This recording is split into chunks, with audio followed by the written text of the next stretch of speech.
Making coffee coffee banana cake.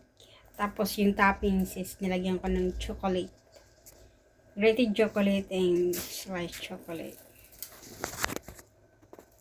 And then meron din akong ginawang coffee cupcake.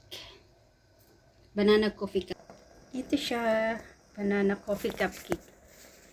Ayan, ini-steam ko na siya.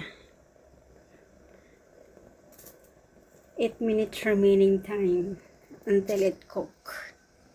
So yan siya guys, umalsa na. Coffee banana cupcake with cheese and chocolates. Yan siya.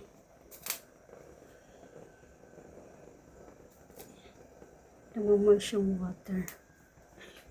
Hindi makita ang loob.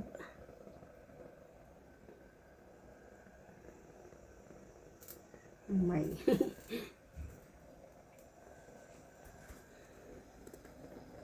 Yeah. I'm so excited to taste.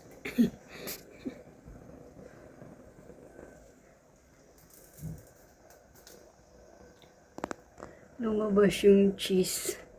Saway.